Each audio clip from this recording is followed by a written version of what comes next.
Welcome back to another lovely episode of the Panty Nectar podcast. It is your host, Panty Nectar, and I am so excited for today's episode. A lot of you always have questions about my co-host that's always on the show with me, and today we're going to answer a few of those questions. But before we get into the episode, I would love to introduce my lovely husband, Mr. P. Panty Nectar, how are you, my dear? As you put me on the spot right here, I just felt like these nerves go through me. I feel like I have all this pressure to deliver today. How are you? It's so good to be here with you. Good. Yeah, I'm, it is obviously not the weekend yet, but I'm prepping in spirit with my lovely weekending shirt. Yeah, Every day is a weekend for me. I love this shirt. Yeah, that shirt, you got it back, we were out in Fort Lauderdale and you picked up that shirt at an Old Navy. Yes. And you were pregnant and you fell in love with that shirt.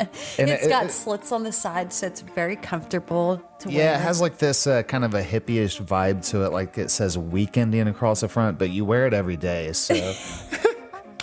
kind of confuses me a little bit, but you look good in it, and thank you. I'm so glad you're wearing it right now. He loves this shirt. I honestly like. But I just reached over and felt your boobs. Are you wearing a bra? Yeah, so I'm gonna go work out after this. Oh, okay. I was like, and so something right there. I'm not used to filling filling you with the bra. Yeah, I have spandex on, and then I just have my sports bra on. Sexy as fuck. Well, that's almost like the "What are you wearing?" segment. Yeah, well, thank you for leading us into our. Yeah, might as well kidding. No, I definitely strive for comfortability over anything. Those are nice, right? Those. Mm-hmm. So they're like biker shorts that I'm wearing. Lululemon makes this type of fabric. They call it Align fabric. Yes. And it is like. I've never worn butter, but I would imagine this is what butter feels like if you wear it. Yeah, because you're wearing the spandex shorts, and they're real sexy. They're like, I don't know, what style is this? This is a biker short. Okay. This is like a 6-inch, I think, though. Uh-huh. They make like 8-inch, 10-inch. My little Lulu shorts are 4-inch, I believe. Those are really comfortable to wear, but these are kind of nice if you're just going to be like out doing stuff, you know. They don't make 2-inch shorts. They do actually. Do they? They're hard to buy, you know, in the lower sizes. I was going to say we need to. Trust me. Well, you look sexy in all of them, so. Especially the yoga pants, like the full-on, straight-up yoga pants. They make those maroon ones that you have. Lulu makes it to where like everything's tight, but it's not like uncomfortable. It just like fits you so well. It's form-fitting, and like sometimes I don't wear some of the leggings because I'm like, oh, I don't want to wear leggings today. I don't want stuff compressing on me. And then you put a pair on and you're like, oh my God, I forget how comfortable. But it's totally hit or miss with them too, right? Like We've had this discussion, and because I wear a lot of their men's clothes, and I'm a big fan of their clothing, but at the same time, like you could buy one shirt one day and then go get another shirt of the same style in a different color or shorts, and it's like a completely different fit. They make a ton of different, like I forget what some of the lines are all I care about. And I guess maybe not the same style. That's not fair to say, because like their shirts like that are the same style. Like I have like the basic t-shirt. I have a bunch of those colors, you know, and they all fit the same. But like you think like this shirt right here is a Lululemon shirt, and it fits different than the other ones that are very, very, very similar to this one. Yeah, they are. But nonetheless, I think they're a great company. I do too. Or I don't know how they are as a company. I like their clothes. Yeah. And I like seeing chicks' asses in their fucking yoga pants. Yeah, it's not the same. It's phenomenal. And you know what, Lulu, good job on the waistband, because like when I have you bent over and I'm just like grabbing them and I'm pulling them down, they just slide down so I know, easily, they're sexy, right? In a firm way, you know what I mean? It's like Christmas morning all over again. Yeah. Unwrapping a present. So I get a lot of, emails, messages, DMs, chats, all kinds of things from people, and they're always asking how you come so much. If you have seen any of our videos, you know Mr. P can let out a load. Let out a load. And it's usually all over my face. A lot of the times it is, yes. It's somewhere all over usually. You have a pretty big load, though. It's nice. And a lot of people are very impressed with it, and they're always curious. And I thought, man, what a great, I know we've probably covered it before in an episode, but I just thought, wow, what a great topic to talk about, because I feel like this ties into a lot of different things. And I have a co-host who can speak about it with me. So it works out great. Yes. Well, this is something that I get asked about every day as well. So it's great to have the podcast, you know, to be able to talk about things. And it's like we were talking about earlier, you know, you said sometimes you get questions like people ask you like, oh, what's the podcast about? It's like, that's why I have a podcast. Yes. It's like, because I get asked so many questions, right? And it's great to have this platform to be able to reach so many people at so many different levels. So busting big loads, right? It's not, so like, I'm just going to be very candid and very honest. Like, it's not something I've always done, right? Because it's not something I've always... Interesting. Patty Nectar's over here, like, kind of looking at herself, like, oh, maybe it's me. Yeah, I think you may have, I think that's it, babe. I think everybody just needs a panty nectar. Suck it out of you.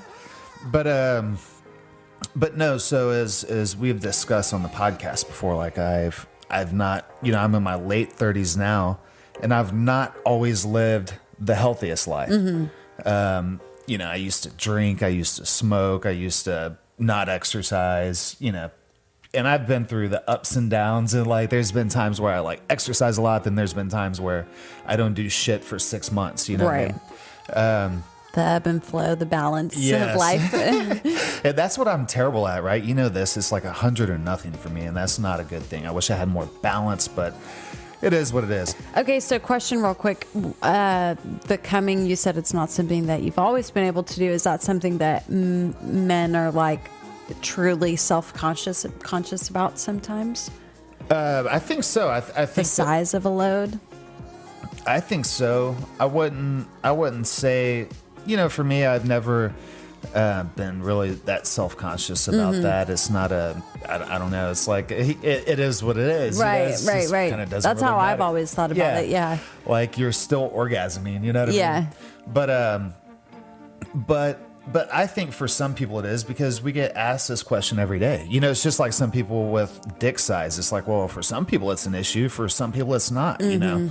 I think, you know, if that's your thing, you know, some people like it's their fetish and that's your thing. Like, I get it. You know, everybody's into different things. But if you're just kind of self-conscious about it, like, who fucking cares? Right. You know what I mean? I remember the first time someone had commented on one of our videos and they were like, oh, how did you react the first time he sprayed you with a load like that? And I remember thinking like, oh, like, it's great. Don't get me wrong. But like, to me, it didn't like register, like, but to some people, like you said, it's their thing and they notice that stuff. Right. So, you know, like when I wasn't busting big loads, it's like I've never even thought of this, right? Kind of like before and after. But, you know, prior to, you know, I can basically speak on what I do now and what I did before, and I can only speak anecdotally, right? Like, first of all, I'm not a doctor, I'm not a medical expert, I'm not giving medical advice or anything like that. But for me, here's what I noticed. Here's what I did when I noticed a big difference and big cum shots was that I started eating healthier and quit drinking alcohol. It's a big one. That's a big one. And that's a real big one, right? And that goes, you know, that has so many more effects than just cum shots, but your life will improve dramatically. And then another thing is like, if you're not fucking jerking off 5 times a day, you can save up some cum. Like, that's the big one. It's like people don't, you know, it's like, and everybody's like, oh my God, like you're busting like a huge load every single day. And it's like, maybe not every day. A lot of the times it's consecutive days, but there may be a day in between. And like that day in between makes a huge difference. If you just think of it like percentage wise, and once again, I have not looked at statistics. I'm not speaking on medical, you know, we're experts in us. I'm only speaking on my own experience. But if you think about it, like, right, like, let's say that the normal guy, I'm not going to say average guy, that just a dude that he busts a nut like 3 times a day. Well, if you're awake for, 15 hours in a day, let's say, I don't know, I'm just throwing that number out there because the math will be easy. If you're awake 15 hours and that's 3 loads, you only have 5 hours in between each load. Right? Think of that. Doing load statistics. Right. So 5 hours, right? Yeah, right. Now think about this. And then you have to wake up the next morning, and then the first thing you do is get up and bust a nut again. And then start the day all over. But think about this. Think about if you didn't nut that day and you skipped a day and then came on the next day. Okay, think about the math there. The hours. Whereas before you were busting a load on average while you're awake every 5 hours. Now all of a sudden you have like over 50 hours. So you've just like tenfold increased your, statistical supply of cum, right? I'm just throwing that out there. I like that. It makes sense though, and the people that understand it, they get it. And then so like you're like, wow, like maybe I can save up a nut, right? And then save a nut. Yeah, save a nut. Save a nut. Ooh, I like that. Oh my gosh. So if you save a nut, it can go a long ways. Like the squirrels. That is such a good analogy. You see squirrels out there running around saving nuts and grabbing pecans and the hill country, right? And I'm sure they do it with everything else. But in the hill country here in Texas, the squirrels, you'll see them. They may not be hungry, but they'll go grab that nut and they'll take that bitch and they'll run and they'll hide it and they'll keep it there. They're saving that nut for, a later day. Oh, I love that. And then when times get tough, they pull that nut out. They let it loose and it solves all their ailments. You're so silly. I think that a lot of people, they assume that, you take supplements and you do all this stuff and like, we really don't take any supplements. So, yeah. And, I have taken, let me be careful about how I say this. I've never really taken supplements like creatine or anything like that, like on it. And I'm not against it necessarily. I'm just saying I've never done, at the same time, that's not fair to say because I've supplemented protein, like protein powder, like in shakes and stuff where I'll put protein powder. But nonetheless, we have not taken any type of supplements, any vitamins or anything really. Now we do those Orgain protein shakes and it's just organic protein powder and, some pea-based protein or something like that. But I'm not taking fish oil. I'm not taking zinc. I'm not taking vitamin this, that, or that. It's just, I drink water and eat what you cook, which is rice and he's beef smiling and chicken and broccoli and veggies. Well, and that's what I was going to say. A lot of our nutrients that we absorb come from the food that we eat. We're not eating. If you look in our pantry right now, there's not like a bag of chips and a thing of cookies and like easy snack stuff even that you could just pull out of the pantry and eat. All of our food requires you to cook or cut it up or, wash it, do something to it before consuming it. And I think that goes a long way. And that's why, we don't really take those like an extra vitamin or anything like that because a lot of our, there's probably a whole cup and a half of greens in our frozen greens and our shakes and everything else that along with what we eat, we go through vegetables. I have to go to the grocery store almost every other day because we go through what we eat in a day and a half. So it definitely takes a commitment. It's not like, you go to the grocery store and you're motivated and you're like, I can eat healthy today, and you get a week's supply of groceries of healthy food, which is actually food, your perishable items and stuff, fruits and veggies. And then, you get home and you were motivated at the store, but then you're not motivated when you get home. Then all that stuff goes bad. Then you have to throw all that stuff away. And now you're making the excuse, well, you know what? How many times do we hear it? It's too expensive to eat healthy. And it's like, well, if we're really going to audit where we're spending our money, if you the coffee you drink, the Starbucks or Dunkin' Donuts or the fast food that you get, or all the other places that you may be putting your funds, when they could be spent, on your own health. And that's not necessarily the doctor's office. That's, choosing the right foods to eat, which, like, once again, like Michael Pollan's book In Defense of Food, they're actually food.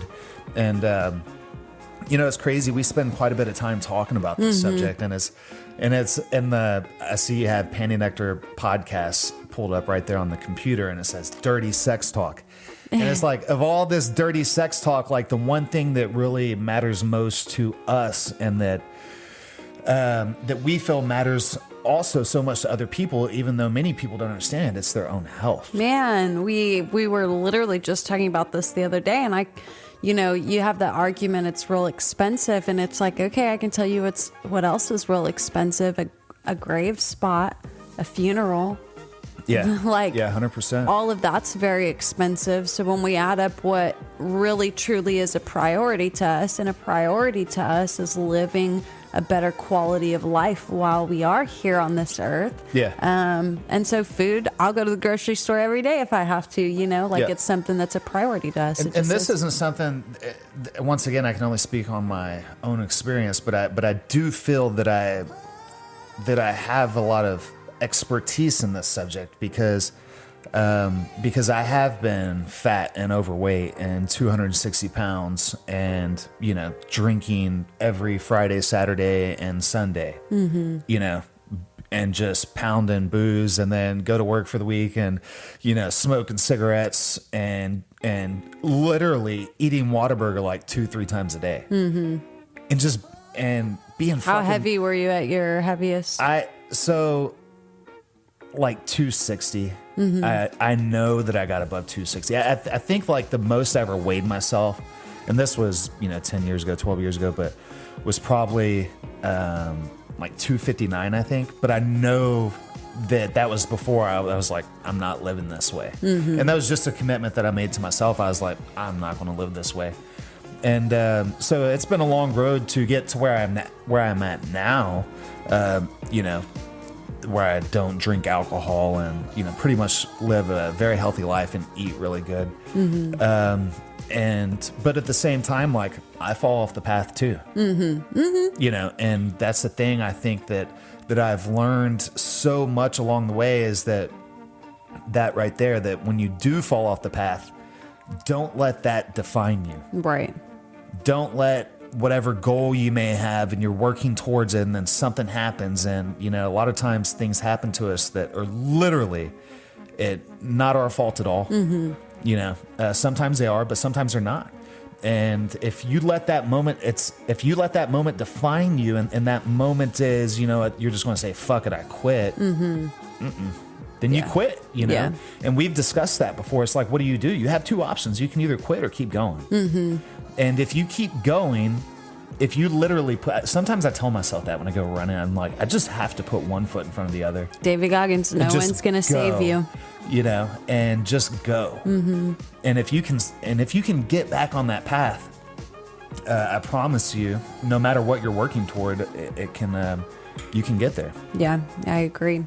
Well, a little bit about cum shots today. That was some good info. That was some really nice. That was a good conversation. How to bust the big loads. Yeah. Oh, it was a remake of the Beatles song. Did the Beatles do it where they had the background where it's like, come together? Oh, right now. We're going to have to play guitar here over on the podcast me one day, and you can sing, babe. Yeah, that'd be fun. Little karaoke. We'll let people decide the songs. So I think real quick, I know you're about to close it out, but seriously, if you want to bust bigger loads, try this. Try eating a little bit healthier, hydrating. Drinking water. Don't deplete your body by adding unnecessary bullshit to it. Yep. And then save up a day or two between loads. Tell us how your load went. Let me know. Yeah, tell us how it went. Let me know how it goes. I'm interested to see. I know my inbox is going to be flooded with people telling me, dude, like, it really worked for me. Or there's probably going to be the other half that's like, hey, man, you're a fucking idiot. Fuck you. It didn't work for me. And I told this girl on Tinder I can bust the biggest loads. And I picked her up Saturday night and I fucking bust this weak shot. It's like, no. Sorry, man. So But I wish you all the biggest and happiest loads. Yes. Before we do wrap up the episode, I do want to say, Discord recently, we had this thing where Apple apparently updated some terms, so Discord had to reset, which is why some of you are seeing the age restriction blocked on iOS when you come to the Discord server. Mr. P and I got that all squared away for you, though, so we have a video on pantynectar.com. You can check out that video that's on there. As soon as you go to the webpage, it'll pop up and show you, and it'll walk you through how to turn that setting back so you can see the not safe for work stuff on your iPhone or your Android device. Yes, important note there. You have to do it on desktop. Yeah. This setting it is not available. The setting, you can't toggle it on or off on your phone or on your iPad or whatever. You have to go to a desktop and log into Discord that way. And I did have, there was someone on Instagram actually that said he didn't have a desktop. He only had a work one.